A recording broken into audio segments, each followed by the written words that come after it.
Good morning students, I am Manish Gupta from Shivjyoti Educational Group. Today we will study political science, lesson number 2, the end of biopolarity. तो बेटा अपना जो next chapter था इसके अंदर ही second chapter से हम इसको स्टार्ट किया।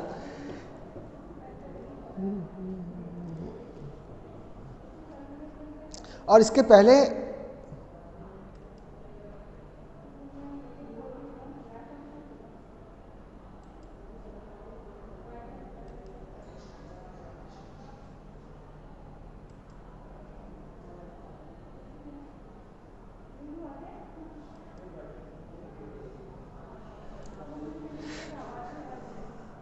इसके पहले वाले चैप्टर के अंदर हमने पढ़ा था कि भाई बायोपोलैरिटी क्या चीज़ थी, कैसे ये डेवलप हुई थी, अलग अलग तरीके से इसके अंदर सामने आया था। तो सोवियत यूनियन यानी सोवियत ब्लॉक किस तरह से डिसइंटीग्रेट हुआ, उसके क्या रीजन थे, वो हम इस टॉपिक के अंदर आज पढ़ेंगे। तो सोवियत यूनियन ब्रेकअप होने का सबसे बड़ा रीजन था उसकी इकोनॉमिक पॉलिसीज जो थी वो डाउन होती जा रही थी, कॉलैप्स होती जा रही थी। तो जो इंटरनल वीकनेस थी सोवियत पॉलिटिकल और इकोनॉमिक इंस्टीट्यूशन, वो फेल्ड रहे थे कि लोगों की जो एस्पिरेशंस थी उनको फुलफिल करने में। तो इसके अंदर भी इसलिए यही दिया कि आखिर में ये रीजन क्या था कि where there are an unique feature of the Soviet collapse, यानी मेन जो फीचर रहे थे सोवियत कॉलैप्स के होने के वो क्या थे। तो देयर आर मेनी रीजन्स थे। तो there is no doubt that the weakness of the Soviet political economic institution, यानी उनका जो पॉलिटिकल इंस्टीट्यूशन था वो भी वीक रहा लोगों के एस्पिरेशंस को फुलफिल कराने के अंदर। इकोनॉमिक रीजन था वो भी एक बहुत बड़ा रीजन था जिसकी वजह से जो उनकी इकोनॉमी जंप मारनी चाहिए थी या फिर लोगों की जो बेसिक नीड्स को फुलफिल करनी चाहिए थी वो नहीं कर पा रही थी। तो पीपल्स वर नॉट सेटिस्फाइड उसके बेस के ऊपर। तो यहाँ पर भी ये यही कह रहा है कि ये जो रीजन थे मेन रेस्पॉन्सिबल थे। जो इकोनॉमिक स्टैग्नेशन था यानी जो इकोनॉमी थी उसकी वो भी एक तरह से रुक गई थी, कंज्यूमर की शॉर्टेज हो गई थी उसको सोवियत सोसाइटी के अंदर। तो इसके बेस के ऊपर गवर्नमेंट की पॉलिसी के ऊपर उनका एक क्वेश्चन मार्क लग गया था कि आखिर में उसको कैसे आगे बढ़ाया जाए। तो why did the system become so weak, आखिर में रीजन क्या था कि वीक हो गया। जो रीजन था इसका का कि the Soviet economy used much of its resources maintaining a nuclear and military Arsenal and the development of its satellite states in eastern Europe and with in the Soviet system the 5 central Asian Republic in particular. तो earlier before जो मैंने आपको बताया था कि USSR यानी 15 Republic से मिलकर के ये बना था। रशिया एक आपका डोमिनेंट ग्रुप था और उस ग्रुप के बेस के ऊपर ये अपनी इकोनॉमी को आगे बढ़ा रहे थे, दूसरी चीजें आगे बढ़ा रहे थे। तो इसकी जो इकोनॉमी जो सबके पास जो रिसोर्सेज थे वो रिसोर्सेज को इसलिए सबसे ज्यादा खर्च किसके ऊपर कर दिया, अपनी आर्मी को मेंटेन करने के लिए, अपने न्यूक्लियर वेपन्स को मेंटेन करने के लिए उसने सारा पैसा अपना उधर लगा दिया। और स्पेशली ईस्टर्न यूरोप पार्ट के अंदर सोवियत सिस्टम जो 5 सेंट्रल एशियन रिपब्लिक से था उसके अंदर इसलिए पूरा पैसा लगा दिया। तो उसकी वजह से एक इकोनॉमिक क्राइसिस टाइप क्रिएट हो गया, इकोनॉमिक बर्डन क्रिएट हो गया और the system could not corp with, और उसके साथ वो सिस्टम आगे नहीं बढ़ पाया।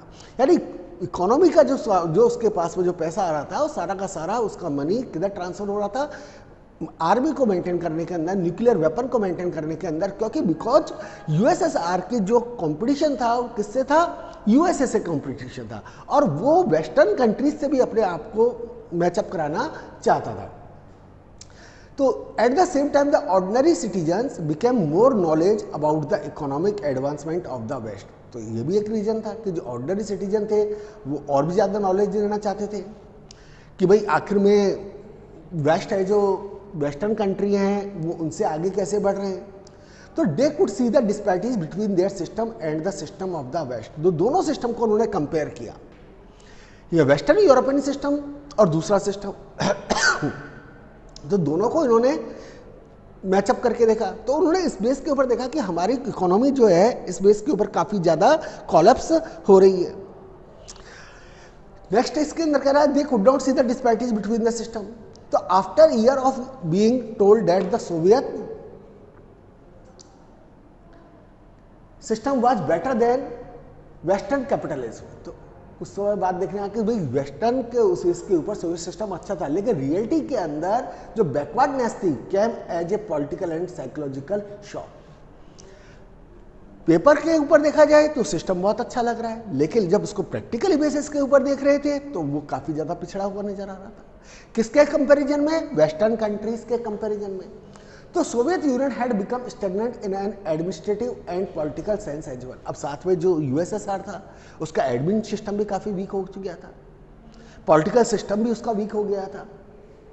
The Communist Party that had ruled the Soviet Union for over 70 years was not accountable to the people। यानी पावर तो गेन करती जा रही थी, कम्युनिस्ट कंट्री था, 70 ईयर्स तक इसने रूल करा उसके ऊपर, लेकिन इन सबके बावजूद भी जो कम्युनिस्ट पार्टी थी वो लोगों की लिए अकाउंटेबल नहीं बन पा रही थी, उनकी बेसिक नीड्स, उनके एस्पिरेशंस को फुलफिल नहीं कर पा रही थी। लगातार करप्शन बढ़ता जा रहा था। The inability of the system to correct mistake it had made, ये भी एक रीजन था कि भाई जो मिस्टेक्स हैं उनको करेक्ट नहीं कर पा रहे थे। The unwilling to allow more openness in government and the centralization of authority in a vast land, जो बहुत बड़ी जमीन थी उसके ऊपर पूरा का पूरा राइट है जो गवर्नमेंट का था, और लोगों को पास में कोई फ्रीडम जैसी कोई नाम की कोई चीज नहीं बची थी। तो ये एक मेन रीजन थे जिसकी वजह से पीपल्स उससे सेटिस्फाई नहीं हो पा रहे थे। Worse still the party bureaucrats granted more privileges than ordinary citizen। और जो पार्टी के जो ब्यूरोक्रेट्स थे, आज की डेट के अंदर हम सिंपल लेके सिविल सर्वेंट, वो ज्यादा से ज्यादा प्रिविलेज गेन कर रहे थे। किसके कंपैरिजन में? ऑर्डिनरी सिटीजन के कंपैरिजन में। People did not identify with the system and with the rulers and the government increasingly lost popular backing। लगातार गवर्नमेंट का जो सपोर्ट था लोगों के साथ में, वो सपोर्ट भी डिक्लाइन होता जा रहा था। तो ये अब Gorbachev reforms promise to deal with these problems. अब गोर्बाचोव जब आए थे तो उन्होंने इस चीज़ के लिए प्रॉमिस किया था कि भाई वो इस प्रॉब्लम से रशिया को आगे बढ़ाएंगे, छुटकारा दिलाएंगे। और प्रॉमिस किसके ऊपर किया था? कि हम हमारी इकोनॉमी को बेटर करेंगे, वेस्ट के साथ में जो हमारी टेक्नोलॉजी है उसको हम मैचअप करेंगे, बराबर लेकर के आएंगे, और एडमिनिस्ट्रेटिव सिस्टम को भी थोड़ा सा लूज करेंगे, यानी लोगों को ओपननेस प्रोवाइड करेंगे। जो ब्यूरोक्रेट्स के पास में जो स्पेशल प्रिविलेजेस उनको मिले हुए थे उन प्रिविलेजेस को वो कंट्रोल करेंगे। तो you may wonder why the Soviet union collapsed in spite of Gorbachev accurate diagnosis of the problem and his attempt. अब तो सिंपल सी बात आती है भाई, उन्होंने बिल्कुल गोर्बाचोव ने अपनी जो उनकी प्रॉब्लम थी उन सबको आइडेंटिफाई कर लिया था, उसके बाद भी ये क्यों गिरा? तो उसके कई सारे उसके आंसर, जो बेसिक आंसर था इसका नजर आता है कि Gorbachev carried out his reform and लूजन the system. यानी वो रिफॉर्म भी करना चाहते थे, सिस्टम को भी जो उनके पास में एक अंडर कंट्रोल में था उस सिस्टम को भी फ्री करना चाहते थे। तो he set in motion forces and exceptional that few could have predicated and become virtually impossible of Soviet society, which felt that Gorbachev should have moved much faster and were disappointed and impatient with his method। यानी जो communist society के लोग थे वो Gorbachev की policy से एक तरह से एग्री नहीं कर रहे थे। लगातार जो तेजी के साथ में जो रिफॉर्म उनके हिसाब से वो करना चाहते थे उसके साथ में उनका तालमेल नहीं बैठ पा रहा था, और जो बेनिफिट के लिए गोर्बाचोव ने होप किया था वो बेनिफिट भी उनको प्रोवाइड नहीं हो पाए थे, और क्योंकि ये बेनिफिट जो थी पॉलिसीज थी काफ़ी स्लो थी। तो others specially members of the communist party, those who were served by the system, took exactly the opposite view. अब दूसरे जो लोग थे, जो स्पेशली किसके, कम्युनिस्ट पार्टी के जो लोग थे जो कि इस सिस्टम को इन्होंने आगे बढ़ाया था, उनके इस सिस्टम को लेकर के बिल्कुल अपोजिट व्यू था, यानी वो उस सिस्टम को बिल्कुल अलग लिखना चाहते थे। यानी कहने का मतलब क्या है कि वो गोर्बाचोव की पॉलिसी से डिसएग्री करते थे। They felt that their power and privileges were eroding and Gorbachev moving too quickly। तो उन्होंने जो मेंबर्स थे उनका सीधा सीधा सोचता कि यानी उनके पास वो जो पहले पावर थी वो बिल्कुल खत्म होती जा रही है, गोर्बाचोव तेजी से रिफॉर्म कर रहे थे। तो in this tug of war Gorbachev lost support on all side and divided public opinion. तो सीधा सीधा इसका इम्पैक्ट पड़ा। गोर्बाचोव की जो पॉलिसी थी वो एक तरह से फेल हो गई थी। क्यों? क्योंकि जो लोगों को उनका सपोर्ट मिलना चाहिए था वो सपोर्ट उनको नहीं मिल पा रहा था। पब्लिक की ओपिनियन डिवाइडेड हो रही थी, कुछ लोग कह रहे थे कि डेट इज द गुड, तो कुछ लोग उसका अपोजिशन भी कर रहे थे। तो even those who were with him became disillusioned as they felt that he did not adequately defend his on policies. यानी कुछ लोग तो क्लियर कर रहे थे कि भाई उन्होंने अपनी पॉलिसीज जो उनको बनाई है उन पॉलिसीज को वो डिफेंड नहीं कर पा रहे। तो at this might not have led to the collapse of the Soviet Union but for another development and surprise most observers and Indian many insiders. तो केवल इसी पॉलिसी की वजह से नहीं हुआ था, बल्कि दूसरी भी कई सारे रीजन थे जिसकी वजह से यूएसएसआर को क्या किया गया था, बैंड किया गया था, एक डिसबैंड हो गया था, डिसइंटीग्रेट हो गया था। द राइज ऑफ नेशनलिज्म, अब ये भी एक इंपॉर्टेंट फैक्टर आया था कि another reason for the collapse of the USSR was the rise of nationalism and the desire of sovereignty. यानी जो पीपल्स थे वो भी अपने आप को सॉवरेन मानना चाहते थे, वो भी एक तरह से चाहते थे कि भाई उनके पास भी उनका खुद का फ्रीडम हो, दूसरी चीज़ें हो, दूसरे राइट्स भी उनके पास में होना चाहिए जैसा कि दूसरे रिपब्लिक्स के पास में, with in various republics including Russia and the Baltic republics. यानी उसके अंदर भी ये सारी, अब यहाँ पर जो बाल्टिक रिपब्लिक आता है तो बेटे इसके अंदर आपके 4 नेशन आते हैं, Estonia, Latvia and Lithuania, Ukraine, Georgia and others prove to be the final and most immediate cause for the disintegration of the USSR. यानी ये जो रिपब्लिक थे अब ये अपने आप को सॉवरेनिटी की डिमांड करने लग गए थे। स्पेशली कह रहा हूं मैं यहाँ पे बाल्टिक नेशन पूछेगा आपसे कि इसके अंदर कौन कौन से आते हैं आपके, Estonia, Latvia, Lithuania, Ukraine, Georgia. ये जो बाल्टिक नेशन थे इन्होंने, और अर्लियर बिफोर ये जो नेशन थे आपके किसके अंदर आते थे, ये रशिया के रिपब्लिक थे। 15 रिपब्लिक में से ये 4-5 रिपब्लिक्स थे जो कि पहले यूएसएसआर के साथ में थे। अब बाद में जाकर के ये यूएसएसआर से अलग हुए और इन्होंने अपनी सॉवरेनिटी की डिमांड करती। यूक्रेन से तो आज भी रशिया का वार चल ही रहा है। तो वन व्यू इज डेट कि nationalist argues and feelings were very much at work throughout the history of the Soviet Union that whether or not the reforms had occurred there would have been an internal struggle with the Soviet Union। अब इसके अलावा भी क्या reason था कि internal affair जो struggles था, Soviet union public है जो वो भी रिवॉल्ट करने लग गई थी और वो भी चाहती थी कि भाई उसको भी ज़्यादा से ज़्यादा राइट्स प्रोवाइड हो। तो that is a what if of history but the surely it was not given the size and diversity of the Soviet Union and its growing internal problem. यानी लगातार जो इंटरनल प्रॉब्लम्स बढ़ती जा रही थी उन इंटरनल प्रॉब्लम्स का कोई सॉल्यूशन नजर नहीं आ रहा था। तो धीरे धीरे अपन क्या क्लियर कह सकते हैं कि भाई ये सारी जो चीज़ें थी वो एक मेन रीजन था जिसकी वजह से सोवियत यूनियन क्या हुआ, डिसइंटीग्रेट हुआ। अब आता है आपका कॉन्सिक्वेंसेज ऑफ डिसइंटीग्रेशन, यानी इसके रिजल्ट्स क्या आए थे। तो कई सारे रिजल्ट्स इसके सामने आए थे। तो सबसे पहला जो रिजल्ट था उसका क्या था कि एंड ऑफ कोल्ड वार, यानी कोल्ड वार जो चल रहा था, क्यूबन मिसाइल जो आपने फर्स्ट चैप्टर के अंदर पढ़ा था, यानी सोवियत यूएसएसआर और यूएसए के बीच में जो कोल्ड वार क्रिएट हो रहा था क्यूबन मिसाइल्स के बाद में और भी ज़्यादा बढ़ गया था, वो एक तरह से खत्म हो गया था क्योंकि वर्ल्ड के अंदर अब बची केवल यूएसएसआर जो सुपर पावर था, अब वो सुपर पावर नहीं रहता, वर्ल्ड के अंदर केवल एक ही सुपर पावर बची थी, डेट इज द यूएसए। तो there was no dispute of socialist ideology and capitalist ideology. Second impact economy के ऊपर इसका ये भी आया था क्योंकि जो यूएसएसआर के अंदर जो इकोनॉमी थी वो सोशलिस्ट इकोनॉमी थी और यूएसए के अंदर जो इकोनॉमी थी वो कैपिटलिस्ट इकोनॉमी थी। तो दोनों की इकोनॉमी को लेकर के एक तरह से क्या कह सकते हैं अपन कि विरोधाभास था। तो वो जो चीज़ थी, डिस्प्यूट था दोनों के बीच में, वो भी खत्म हो गया था। पावर रिलेशन में वर्ल्ड पॉलिटिक्स चेंज। अब वर्ल्ड पॉलिटिक्स के अंदर हम बात करते हैं तो यानी 2 ब्लॉक थे, एक आपका यूएसएसआर का ब्लॉक था, दूसरा आपका यूएसए का ब्लॉक था। तो ये जो पावर के जो रिलेशन थे वो भी चेंज हुए। Thus it led to change in the relative influence of ideas and institution. तो इसके बेस के ऊपर जो आइडियाज थे, इंस्टीट्यूशंस जो बने हुए थे, उनके अंदर भी, उनकी आइडियोलॉजी के अंदर भी धीरे धीरे चेंज आने लगे। जो अर्लियर बिफोर जो यूएसएसआर के ग्रुप के अंदर जो कंट्रीज थे वो उससे अलग हो गए थे और दूसरे ग्रुप के अंदर वो शामिल होने लग गए थे। यूएस बिकम अब जो एक सॉल सुपर पावर बन के रह गया था क्योंकि उसका कोई कॉम्पिटिटर ही नहीं बचा था। Which also backed the capitalist economy. अब ऑब्वियसली बात है कि वहाँ पर ऑलरेडी ये जो कैपिटलिस्ट इकोनॉमी थी तो उसने कैपिटलिस्ट इकोनॉमी को आगे बढ़ाया, making it the dominant economic system internationally, जिसके बेस के ऊपर वो पूरे वर्ल्ड के अंदर अपना इकोनॉमिक सिस्टम यानी कैपिटलिस्ट इकोनॉमी को एस्टैब्लिश कर सके।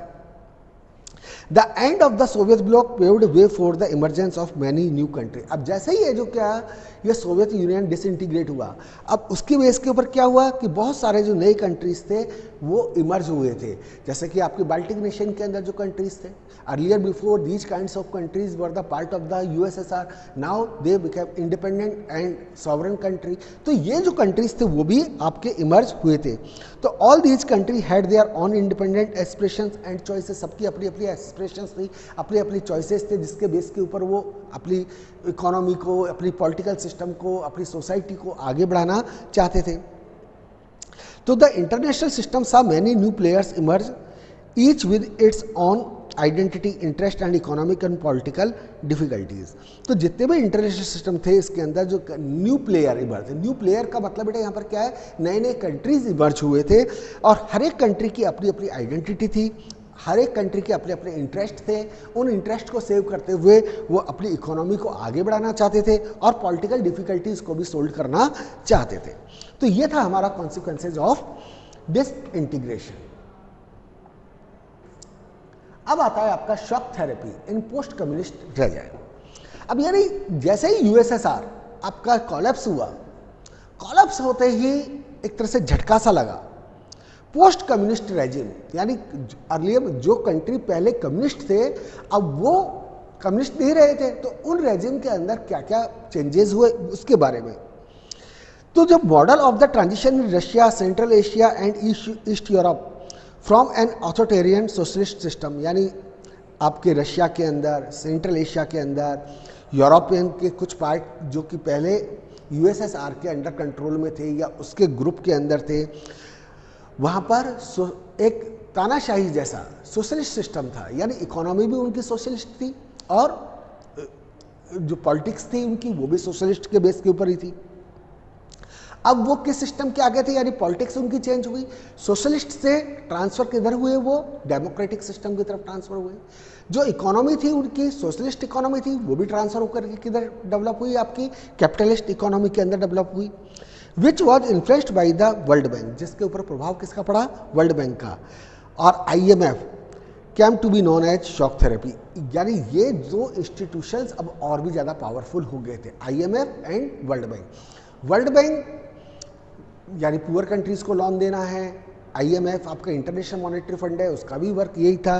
तो ये came to be known as shock therapy, यानी ये दोनों इंस्टीट्यूशंस एक शॉक थेरेपी के रूप में सामने आए थे।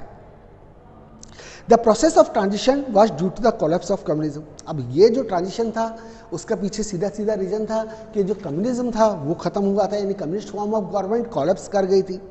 There was a need to make a total shift to capitalist economy, which meant rooting out completely any structure evolved during the Soviet period. तो इसके लिए क्या जरूरत थी कि यानी टोटली आप अपने सिस्टम को चेंज करेंगे, किस बेसिस के ऊपर, वहाँ पर सोवियत जो सोशलिस्ट जो इकोनॉमी है उसको जड़ से उखाड़ फेंके और वहाँ पर कैपिटलिस्ट इकोनॉमी को सपोर्ट करें या एस्टैब्लिश करें। और ये जो और कौन सी आपकी सोशलिस्ट इकोनॉमी जो कि कम्युनिस्ट टाइम ऑफ गवर्नमेंट के अंदर चली आ रही थी, उस इकोनॉमी को टोटली खत्म कर दिया गया। तो shock therapy also involve drastic change in the external orientation of these economy. अब केवल यूएसएसआर के ऊपर इसका इम्पैक्ट नहीं पड़ा था, यूएसएसआर के साथ में जो दूसरे कंट्रीज थे उनके ऊपर भी इसका इम्पैक्ट पड़ा था। उन्होंने भी अपनी इकोनॉमिक सिस्टम जो सोशलिस्ट बेस के ऊपर चल रहा था उसको चेंज करा। It also involve A breakup of the existing trade, जो पुराने जो ट्रेड अलायंस बने हुए थे उनको सबको ब्रेकअप कर दिया। कौन से को, जो सोवियत ब्लॉक के अंदर कंट्रीज थे उनके साथ में जो उनके अलायंस बने हुए थे उन सारे अलायंस उनको उन्होंने रिलेशंस को तोड़ दिया। अब आता है आपका कॉन्सिक्वेंसेस, यानी इसके क्या इम्पैक्ट आए थे, कॉन्सिक्वेंसेस क्या रहे थे। तो consequences of the shock therapy, यानी इसके रिजल्ट्स क्या थे। तो shock therapy brought ruin to the economies and disaster upon the people of the entire region. सबसे पहला तो इसका इम्पैक्ट ही यही था कि जैसे ही कैपिटलिस्ट सिस्टम आया वहाँ पर उनकी जो इकोनॉमीज थी उसके ऊपर एक तरह से मुसीबत सी आ पड़ी थी। रशियन करेंसी की जो वैल्यू, रूबल जो कि रशिया का अपना करेंसी है, उसकी वैल्यू डिक्लाइन हो गई थी तेजी से। लोगों की जो सेविंग थी वो ख़त्म होती जा रही थी और महंगाई बहुत तेजी से इंक्रीज हो रही थी। ये भी एक बहुत बड़ा था रिजल्ट था। गवर्नमेंट ने जो बेसिक नेसेसिटीज़ की चीज़ों के ऊपर जो सब्सिडी दे रखी थी वो सब्सिडी आपकी ख़त्म हो गई थी, गवर्नमेंट ने उसको ख़त्म कर दिया, जिसकी वजह से क्या हुआ कि जो सोसाइटी के अंदर बहुत सारे लोग पॉवर्टी लाइन के नीचे आ गए, यानी कि सिंपल अपन कह सकते हैं कि पॉवर्टी इंक्रीज हो गई थी। The middle class were pushed up to the periphery of the society, जो मिडिल क्लास था वो भी अब एक डामाडोल उसकी स्थिति हो गई थी कि क्योंकि उनकी जो सेविंग्स थी और दूसरी चीज़ें थी वो ख़त्म हो गई थी, एक असमंजस क्रिएट हो गया था। The construction of democratic institution was not given the same attention and priority as the demand of economic transformation. जो डेमोक्रेटिक इंस्टीट्यूशन जो सेटअप हुए थे उसका भी ध्यान पूरा अपनी इकोनॉमी को सुधारने पर नहीं गया था, और इकोनॉमिक ट्रांसफॉर्मेशन की डिमांड लगातार बढ़ती जा रही थी। अधिकतर जो इकोनॉमीज थी, स्पेशली रशिया, स्टार्टेड रिवाइविंग इन 2000, यानी आपकी रशिया ने अपनी इकोनॉमी को रिवाइव करना कब से शुरू किया? 2000 से। तो 10 year after their independence the region for the revival was the export of natural resources like natural gas and minerals, यानी पहले इसके ऊपर टोटली उनका बैन लगा रखा था, बाद में रशिया ने अपने उसके पास में जो मिनरल्स थे, उसके पास जो एनर्जी रिसोर्सेज थे, उन रिसोर्सेज को उसने एक्सपोर्ट करना शुरू करा, जिसके बेस के ऊपर क्या हुआ, उसकी इकोनॉमी धीरे धीरे आगे बढ़ने लगी थी। नेक्स्ट आता है आपका tension and conflicts in former Soviet republic. Tension and conflict, तो there were tension and conflict most of the former Soviet republic. अब वहाँ पर भी टेंशन आ गई थी, कहाँ पर? फॉर्मर सोवियत रिपब्लिक और जो बाद में जो इंडिपेंडेंट कंट्रीज हुए थे उनके बीच में कॉन्फ्लिक्ट क्रिएट हो गया, और बहुत सारी जगह के ऊपर तो वहाँ पर क्या हुआ, सिविल वार जैसी कंडीशन क्रिएट हो गई थी। रशिया के अंदर 2 रिपब्लिक थे, चेचन्या और डेगेस्टन, हैव हैड वायलेंट सेक्शनिस्ट मूवमेंट। अब यहाँ पर भी चेचन्या और डेगेस्टन के अंदर भी जो पीपल्स थे वो 2 पार्ट के अंदर डिवाइड हो गए थे। अब ये पार्ट आपका किसी भी बेस के ऊपर हो सकता है, या आपके मोस्टली ये आपके रिलीजन के बेस के ऊपर डिवाइड हुए थे। Tajikistan witnessed a civil war for almost 10 years till 2001 तक वहाँ पर सिविल वार क्रिएट हो गया था। तजाकिस्तान ये भी आपका यूएसएसआर का पहले पार्ट था। The region had many sectarian conflict, कई सारे वहाँ पर कॉन्फ्लिक्ट एक के बाद एक डेवलप होते गए थे। सेंट्रल एशिया वो भी एक कंपटीशन का जोन बन गया। Outside power and all companies, यानी वहाँ पर है जो क्या बोलते हैं, बाहर की कंपनीज आना चाहती थी, वहाँ पर अपना डोमिनेट करना चाहती थी। अब चेकोस्लोवाकिया जो था वॉज डिवाइडेड इंटू 2, यानी 2 पार्ट के अंदर डिवाइड हो गया, एक चेक्स दूसरा स्लोवाक्स। तो 10 यानी ये भी आप ये चेकोस्लोवाकिया जो कंट्री था 2 पार्ट के अंदर डिवाइड हो गया था। Yugoslavia broke apart with 7 provinces. अब यूगोस्लाविया जो पहले एक कंट्री था, वहाँ पर आपके जो सर्फ और दूसरे जो ग्रुप्स लगे हुए थे उनके बीच के बेस के ऊपर, रिलीजन के बेस के ऊपर, एथनिसिटी के बेस के ऊपर यूगोस्लाविया भी आपका 7 स्टेट्स के अंदर डिवाइड हो गया था, जैसे कि क्रोशिया, स्लोवेनिया, बॉस्निया, हर्जेगोविना, और इन स्टेट्स ने अपने आप को क्या डिक्लेयर कर दिया? इंडिपेंडेंट डिक्लेयर कर दिया था।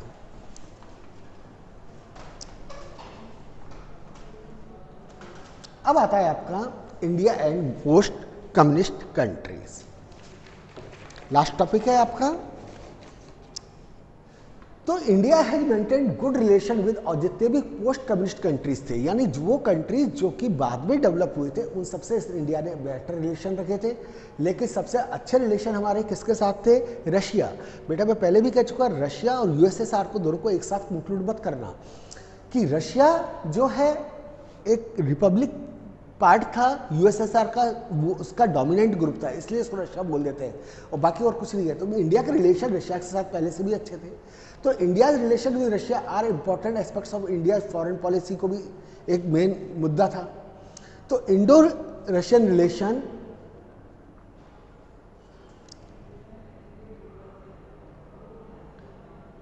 Embedded in history of trust and common interest are matched by popular perception. एक लोगों का बना हुआ था, जो पुराना जो ट्रस्ट बना हुआ था, रशिया ने हमारी हर जगह से हेल्प करी है, दूसरी चीज़ें हुई हैं, वो उसके बेस के ऊपर हमारे रिलेशन के साथ में काफ़ी हिस्ट्री हमारी जो बताती है जुड़े हुए थे। जो इंडियन हीरोज़ थे, यहाँ पे एग्जांपल दिया है तो राजकुमार है, अमिताभ बच्चन है, उन्होंने are household in names in Russia और बहुत सारी चीज़ों के नाम के ऊपर रखे थे। तो यहाँ पे कह रहा है India maintained A cordial relationship with all post, यानी सब जितने भी पोस्ट कम्युनिस्ट कंट्रीज थे वैसे तो इंडिया ने सभी के साथ में अपना रिलेशन मेंटेन रखे थे, लेकिन सबसे ज़्यादा जो स्ट्रांग रिलेशन थे इंडिया के वो किसके साथ थे? रशिया के साथ थे। और इंडिया की जो फॉरेन पॉलिसी थी वो भी, उसके अंदर भी रशिया का एक मेन पॉइंट के ऊपर मुख्य बिंदु के रूप में सामने आ रहा था। तो both the countries have a vision of multipolar world order. अब यानी ये भी क्या, दोनों ही कंट्री का जो मेन मकसद था कि वर्ल्ड है जो केवल एक सुपर पावर के उस पर नहीं रहने, मल्टीपोलर यानी कई सारी पावर्स हों जिनके बीच में, जिससे कि कोई भी एक कंट्री पूरे वर्ल्ड के ऊपर डोमिनेट ना कर सके। तो India got benefit from Russia. अब इंडिया को बेनिफिट रशिया के ऊपर मिला कई सारे इश्यूज के ऊपर, Kashmir, energy supplies, access to Central Asia, balancing relation with China. तो उसके बेस के ऊपर चाइना जो हमारे बिल्कुल सर पे बैठा हुआ था, रशिया के साथ जो हमारे रिलेशन अच्छे थे, जिसके बेस के ऊपर हमारे इंडिया और चाइना के रिलेशन को हमने मेंटेन कर पाए थे।